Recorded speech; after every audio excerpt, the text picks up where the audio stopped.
Welcome to HPM classes. Hope you all are doing well. Hope you have watched the videos of chapter 8, How Do Organisms Reproduce, because it's very important for you to understand that chapter well before beginning with this chapter. Links are provided in I button as well as in description. So you are highly advised to click the link to watch those videos first. Okay, let's start with this chapter now. What we have learned in previous chapters that when a new individual forms from the parents, they are similar but with few differences. कुछ differences होते हैं और इसी difference को हमने variation बोला था, ठीक है? And we have also learned that variation occurs more during sexual reproduction in comparison to the asexual reproduction. अच्छा, now what we are going to study in this chapter is basically those variations and how these variations create and how they get transmitted from parents to their offsprings and what are the consequences of these variations. तो variations के क्या क्या consequences होते हैं वो हमें evolution की study के थ्रू ही पता चलता है जो अभी आपके सिलेबस में नहीं है. तो in this chapter we will study heredity only. So let's get started with our first topic, which is accumulation of variation during reproduction. So accumulation का मतलब होता है collect करना या इकट्ठा हो जाना, ठीक है? Inheritance from the previous generation provides both a common basic body design and subtle changes in it for the next generation. तो जब भी कोई बच्चा पैदा होता है तो उसमें अपने पेरेंट जनरेशन के जैसे ही बेसिक बॉडी डिज़ाइन होता है. बेसिक बॉडी डिज़ाइन मतलब उसका भी एक सर, दो हाथ, दो पैर या जैसा भी बॉडी डिज़ाइन पेरेंट का है वैसा ही उसका भी होता है. पर उस बच्चे में कुछ यूनिक चेंजेस भी होते हैं. For example here it is given an example of bacteria. So this is a parent bacteria जिसके दो ऑफस्प्रिंग्स हैं, ठीक है? तो पहले ऑफस्प्रिंग में कुछ चेंजेस आए. उसका हेड कलर रेड हो गया because of some variations in DNA. दूसरे बेबी के दूसरे ऑफस्प्रिंग के पैर ग्रीन हो गए, ठीक है? उसमें भी कुछ वेरिएशंस हो गए. अब जितने भी बच्चे इसके बॉर्न होंगे फर्स्ट ऑफस्प्रिंग के उनमें भी रेड हेड होगा जस्ट लाइक देयर पेरेंट. जितने भी बेबीज अब सेकेंड ऑफस्प्रिंग के होंगे उसमें भी ग्रीन लेग वाला कैरेक्टर आएगा. तो बेसिकली बॉडी डिज़ाइन सेम है बट कुछ चेंजेस वेरिएशन की वजह से आ रहे हैं. अब इसमें ग्रे हैंड आ गया, इसमें पिंक हैंड आ गया, इसमें स्काई ब्लू बॉडी आ गई. So these are the newly created differences which their parent generation didn't have. We have seen in previous chapters as well that our body is made up of thousands of cells. See, this is a cell and we know it has one nucleus inside it. और nucleus के अंदर there are number of chromosomes and chromosomes have what? DNA, which is the genetic material which helps in inheriting the characters from the parents to their generation. And the basic event during reproduction is the copying of DNA. So DNA की copying होती है तो जब DNA की new copy बनती है तो cell chemical reactions use करता है.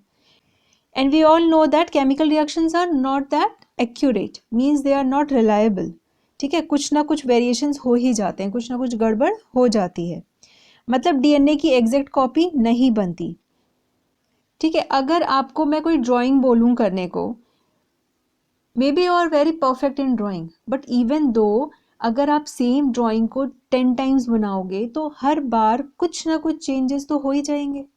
तो इसी तरह हमारे सेल में जब डीएनए की कॉपी होती है तो उसमें भी कुछ ना कुछ चेंजेस एवरी टाइम हो जाते हैं, ठीक है? अच्छा, in exams you may ask the definition of variation. So variation is a small difference shown by individual of same species and also by offsprings of same parents. तो same parents के ही जो offspring होते हैं उनमें जो changes नज़र आते हैं वही वेरिएशंस होते हैं. There would be only very minor differences between them. Generating due to small inaccuracies in DNA copying. उनमें कुछ कुछ माइनर चेंजेस ही होते हैं। So this would represent the situation if a single individual reproduces, as happens in asexual reproduction. Asexual reproduction में क्या होता है, एक सिंगल पेरेंट ही तो होता है और वो आगे रिप्रोडक्शन करता है.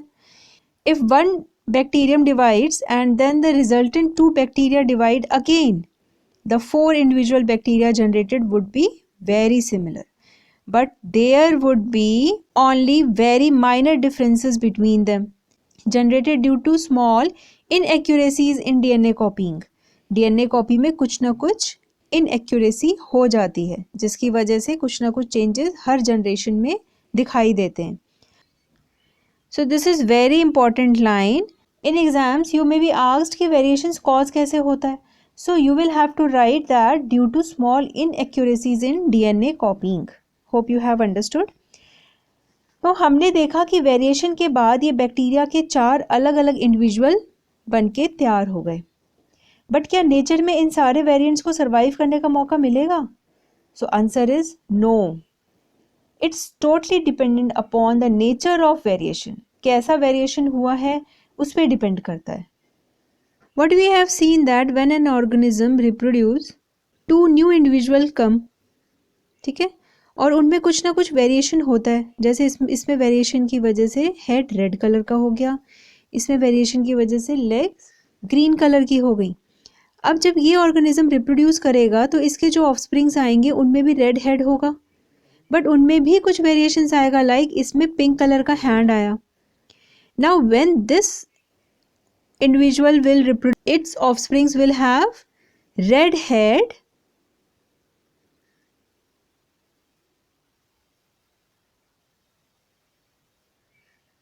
with pink hands, right?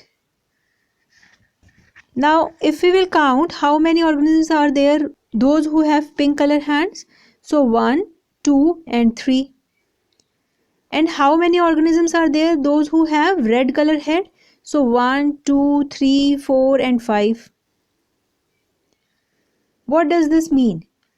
This means कि जो भी वेरिएशंस पहले आते हैं, ठीक है, जो भी फीचर्स या कैरेक्टर्स पहले आते हैं, पहले अराइज होते हैं, वो ज़्यादा इंडिविजुअल्स में दिखाई देते हैं. और जो फीचर्स बाद में आते हैं, बाद में अराइज होते हैं, वो कम इंडिविजुअल्स में दिखाई देते हैं. जैसे यहाँ पे पिंक हैंड वाला कैरेक्टर बाद में अराइज हुआ, so you can see this character only in 3 organisms. And the feature which arose earlier, like red color head, you can see this feature in 5 organisms. Here we have to understand 2 important facts, that there is a difference between characters and traits. Characters अलग होते हैं, traits अलग होते हैं. Any heritable feature is called as character. जो भी heritable feature होता है, like eye color, skin color, height, ठीक है, these are the characters, and the alternative forms of those characters are called as traits. उन्हीं characters के जो alternative forms होते हैं, ठीक है, like अगर eye color है तो eye color can be blue or black or brown or grey, ठीक है. So these are different traits of a character eye color. In the same way, अगर स्किन कलर देखें तो skin colour is a character और उसके different different forms हो सकते हैं, like fair, whitish, brown, dark brown. These are the traits, different different traits of the character skin colour. In the same way height के different different हो सकते हैं, कोई लॉन्ग है, कोई शॉर्ट है. These are the different traits of the character height. So here you can C number of characters with different different alternative forms. ये सारे कैरेक्टर्स हैं जो इनहेरिट होते हैं पेरेंट्स से उनकी नेक्स्ट जनरेशन में, और उनके डिफरेंट डिफरेंट अल्टरनेटिव फॉर्म्स होते हैं which are called as traits. Colour of eyes can be one trait, right handed और left handed can be the trait. Now let's see the question based on this. The question is, if a trait A exists in 10% of a population of an asexual reproducing species, and a trait B exists in 60% of the same population, which trait is likely to have arisen earlier? Next question is, how does the creation of variations in the species promote survival? तो variation species के survival को कैसे promote करता है, यही पूछा जा रहा है. So variation increases the adaptability of an organism to its changing environmental condition. जैसे जैसे एनवायरमेंटल कंडीशंस चेंज होती हैं, वेरिएशंस की हेल्प से ऑर्गेनिज्म प्रॉपर अपने एनवायरमेंट को अडॉप्ट कर पाता है और सर्वाइव कर पाता है. That's it. Then let's move on to the next topic, which is heredity. What is heredity? So the transmission of characters from parents to their offsprings, which is highly controlled by genes. ठीक है, यही हम heredity में पढ़ने वाले हैं. हमने पीछे ट्रेट्स के बारे में पढ़ा था. So traits can be of two types, inherited traits और एक्वायर्ड ट्रेट्स. एक्वायर्ड ट्रेट्स वो होते हैं जो एक ऑर्गेनिज्म अपनी लाइफ स्पैन में एक्वायर करता है, लाइक नॉलेज या मसल्स या फिर ओबेसिटी या कोई भी ऐसा कैरेक्टर जो ऑर्गेनिज्म अपनी लाइफ टाइम में एक्वायर करता है. ठीक है, जो भी चेंजेस उसमें आते हैं जो उसके जर्म सेल्स के जीन्स में नहीं प्रेजेंट. ठीक है, वो कैरेक्टर्स उसकी नेक्स्ट जनरेशन में इनहेरिट नहीं होते. बट कुछ ऐसे ट्रेट्स जिनके जीन्स उसके जर्म सेल्स में प्रेजेंट होते हैं, and those traits can be inherited to the offspring of that person, and those traits are called as inherited traits. ठीक है, फॉर एग्जाम्पल जितने भी हमने पीछे कैरेक्टर्स देखे थे और उनके ट्रेट्स देखे थे, they all are inherited traits. Then यहाँ पे भी एग्जाम्पल दिया हुआ है टाइप ऑफ ईयर लोब्स का. ठीक है, मतलब ear lobes can be attached और can be free.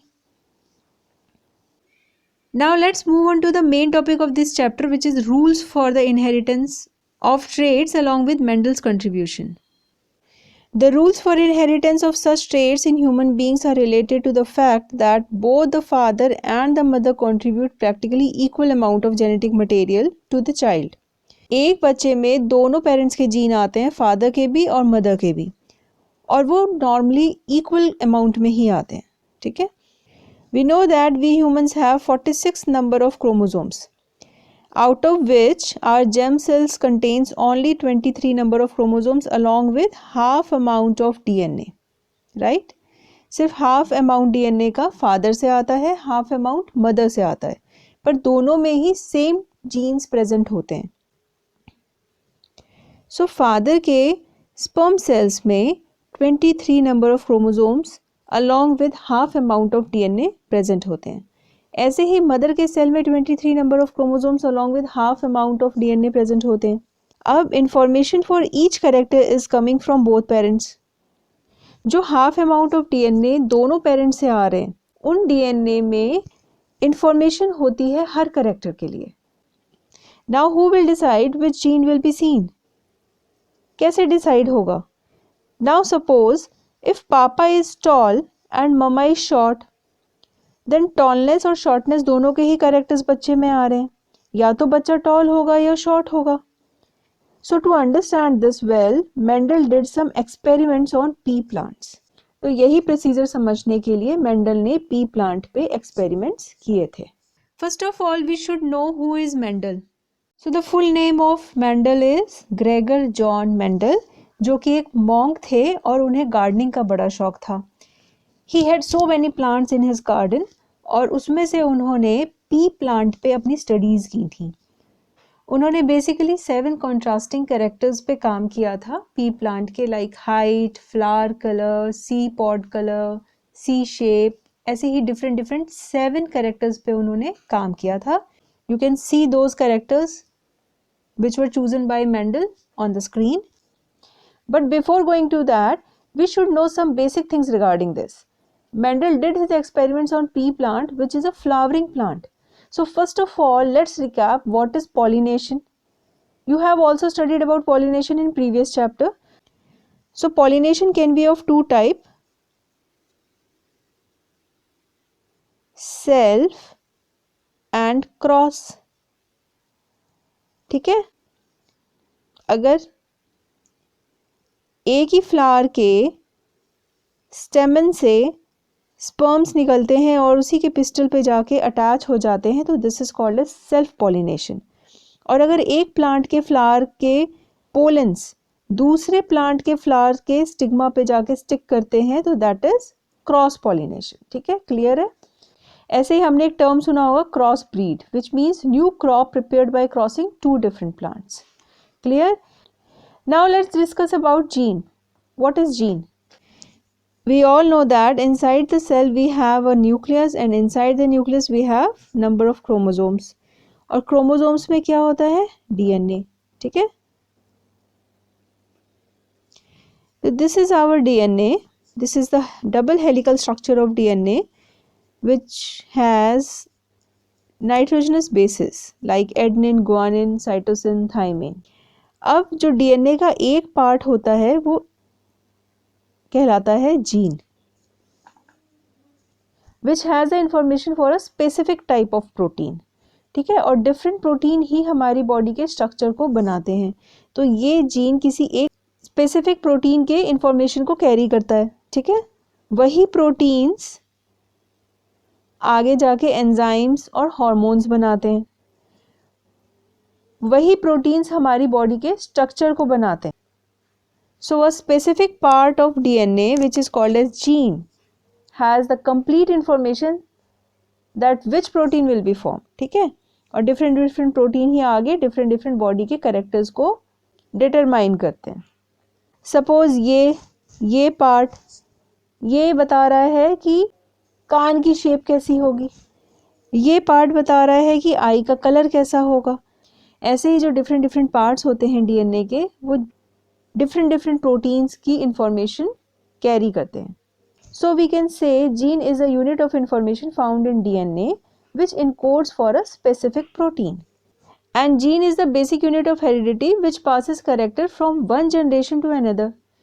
And it occupies a specific location on DNA. ठीक है, एक specific location DNA में वो occupy करता है। Now let's move back to Mendel's experiment. He took a garden pea plant whose common name is garden pea and scientific name is Pisum sativum. But why did he choose pea plant only and why not any other? So there are few reasons because of which he has chosen pea plant for his experiments. Number one, garden pea is a small annual plant and can be grown in garden. And the result regarding its next generation can be found very easily. जो भी उसकी next generation में क्या result आ रहा है वो बहुत जल्दी पता चल जाता था। The flowers of this plant are bisexual. Bi means दो, ठीक है, means एक ही flower पे दोनों sexes present होते थे, means have both the sexes male and female on the same flower. And the flowers are self-pollinating and thus self and cross-pollination can be easily performed. Means एक plant के mail और दूसरे plant की female के साथ fertilisation करवाना easy था। Then pea plant have many easily distinguishable characters. Pea plant के पास बहुत सारे डिफरेंट कैरेक्टर्स थे, ठीक है, जो मैंने पहले भी आपको दिखाए थे। ठीक है, और हर कैरेक्टर के लिए 2 ट्रेट्स पॉसिबल थे। So Mendel used a number of contrasting visible character of garden pea: round, wrinkled seeds, tall, short plants, white, violet flowers, and so on. He took pea plants with different characteristics, a tall plant and a short plant, produced progeny by crossing them. ठीक है, उसने एक tall plant लिया, एक short plant लिया और दोनों की crossing कराई। Crossing का मतलब क्रॉस फर्टिलाइजेशन कराया और जो प्रोजेनी पैदा हुई उसको उसने कैलकुलेट किया। ठीक है, the percentage of progeny was calculated by him whether the progeny is tall और short. And do remember this chart because questions will come from this chart. सबसे पहले उसने टॉल और शॉर्ट प्लांट लिया और उनकी क्रॉसिंग कराई। क्रॉसिंग के बाद जितने भी ऑफस्प्रिंग्स आए वो सारे टॉल थे, ऑल वर टॉल। ठीक है, इन F1 जनरेशन, इसे कहते हैं पेरेंटल जनरेशन और इसे कहते हैं फीलियल 1 या F1 जनरेशन। तो F1 जनरेशन के सारे प्लांट्स टॉल थे। In the first place there were no half way characteristic in this first generation और F1 progeny, no medium height plants All plants were tall. This means that only one of the parental traits were seen, not some mixture of the two. So what he observed was कि ऐसा नहीं है कि toll और short के cross pollination कराने से सारे प्लांट्स मीडियम हाइट के आ रहे हैं. Rather the result was little unexpected, means सारे ही प्लांट्स टॉल थे.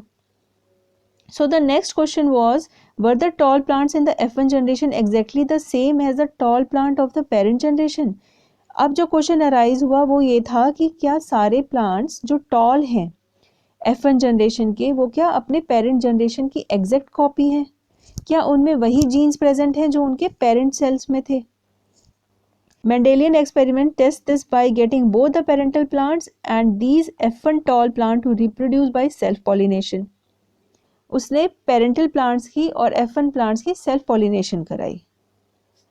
सेल्फ पॉलिनेशन कराने के बाद जो टॉल प्लांट्स थे उनकी सारी प्रोजेनी टॉल थी, जो शॉर्ट प्लांट्स थे उनकी सारी प्रोजेनी शॉर्ट थी, और जो F1 प्लांट्स थे उनकी प्रोजेनी में थोड़ा सा डिफरेंस था.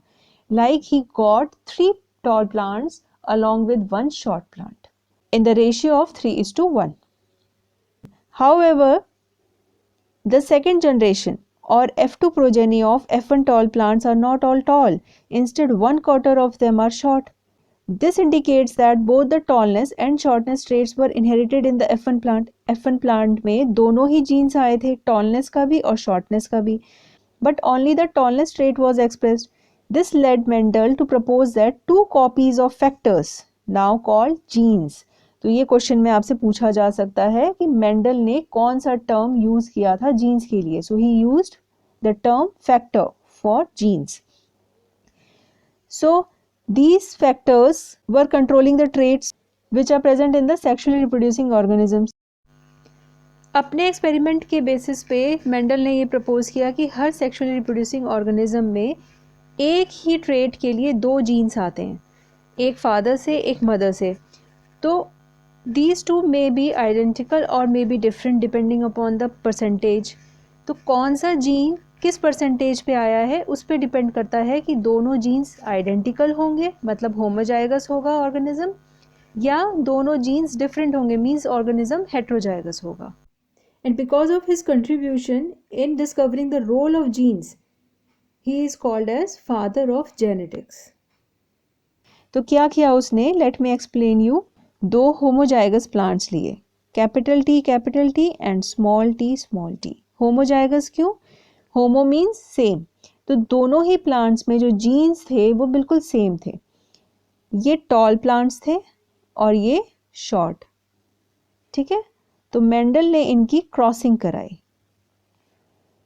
क्रॉस फर्टिलाइजेशन के बाद सबसे पहले इनके गैमेट्स निकालेंगे. होमोजाइगस टॉल प्लांट्स के गैमेट्स निकलेंगे टी, और होमोजाइगस शॉर्ट प्लांट के गैमेट्स निकलेंगे small T. These are the gametes. This is the parental generation. जब इनकी क्रॉसिंग कराई गई तो हम पुनेट स्क्वायर बना लेते हैं, capital T and small T. So all plants in F1 generation were toll which were heterozygous tall. ठीक है, ये heterozygous tall थे.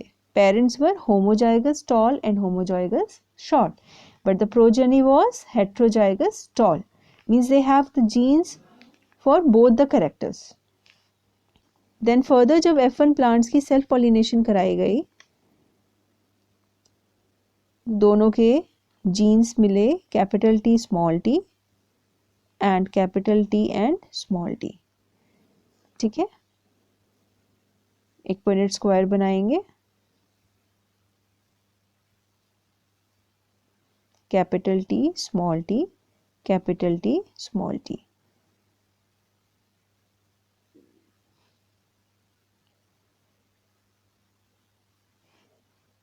So what he found that 3 out of 4 plants were tall and 1 plant was short. ठीक है, 1 plant was homozygous short, 1 plant was completely homozygous tall, and 2 of them were heterozygous tall. एक pure tall था, एक pure short था और 2 mixed toll थे. So what conclusion was conducted in this experiment was capital T denotes for the tallness character, even capital T and small t denotes for the tallness and small t denotes for shortness. ठीक है, तो capital T dominant trait हो गया. Dominant trait वो होता है जो अकेले भी है तो भी उसके फीचर्स शो करते हैं, और स्मॉल t रेसेसिव ट्रेट है, और रेसेसिव ट्रेट वो होते हैं जो डोमिनेंट ट्रेट की एब्सेंस में ही अपने आप को एक्सप्रेस करते हैं. Now let's see it in more detail. The ratio which he got after the experiment was 3:1, which was the phenotypic ratio, and the genotypic ratio was 1:2:1. So what is the difference between phenotypic and genotypic? Now here we need to understand two important terms, genotype and phenotype. Genotype is a set of genes or genetic material in the DNA which are responsible for the unique trait or characteristics, while phenotype is a physical appearance or characteristic of an organism. So one can determine the phenotype just by looking at the individual, whereas genotype can only be determined by the biological test. सिर्फ देखने से ही individual के phenotypic characters को आप पहचान सकते हो, but genotypic characters को पहचानने के लिए आपको बायोलॉजिकल टेस्ट करने पड़ेंगे. So capital T is tall, capital T small t were also tall, but small t were short. So phenotypic ratio was 3:1. Genotypic ratio अगर चेक करें तो capital T were pure tall, capital T small T were mixed tall, means they have the genes for both the characters, and small t were pure dwarf or short, right? Acha, one more thing to be kept in mind, that capital letters always denote dominant trait and small letters always denote recessive trait. Means अगर कोई कहे कि tallness के लिए small T use कर लें तो ऐसा नहीं होगा, ठीक है, और शॉर्टनेस के लिए कैपिटल यूज कर लें तो ऐसा भी नहीं होगा. So capital letters will always denote dominant genes and small letters will always denote recessive genes. जैसे capital T denotes for tallness and small t denotes for shortness, ऐसे ही दूसरे कैरेक्टर्स या फीचर्स भी देख लेते हैं, ठीक है. Let's take seed shape. तो सीड शेप में इट मे बी राउंड और रिंकल्ड, तो capital R denotes for dominant gene which is roundness, and wrinkled के लिए small r, because the wrinkled seed shape is the recessive character. So do remember that the trait which is dominant here is round seed shape, which is denoted with capital R, and wrinkled small r, that is the recessive trait. Now let's see a question based on this. What is the phenotypic ratio obtained by Mendel by crossing a pink flower plant denoted with capital P, and a white flower plant denoted with small p in F1 generation and F2 generation? And what will be the expected genotypic ratio for the same? In what percentage will we get homozygous recessive trait in second filial generation, which is also called as F2 generation? So here we are asking for three things: phenotypic ratio, genotypic ratio and percentage of recessive trait. तो यहाँ पे हमारे पास parent generation में एक pink colour का plant है, pink flowering plant, और एक वाइट फ्लावरिंग प्लांट है, राइट.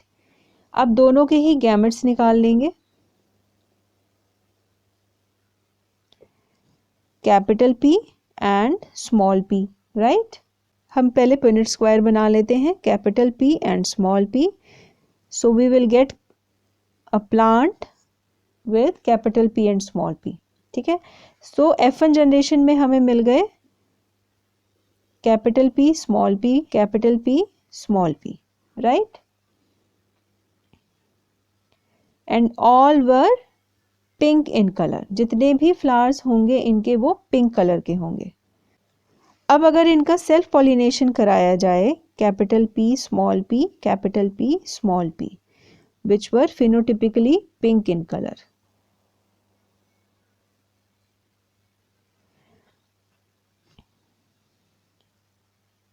इनके गैमेट्स निकाल लेते हैं, तो इसमें से कैपिटल P भी मिलेगा, स्मॉल p भी मिलेगा, इसमें भी कैपिटल P और स्मॉल p दोनों मिलेंगे। ठीक है, अब हम पिनेट स्क्वायर बना लेते हैं।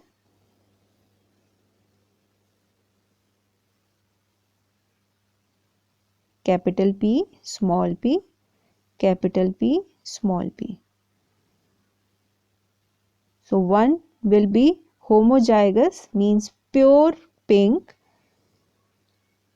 Next one will be mixed pink. Next one will also be mixed pink. And the last one will be pure white.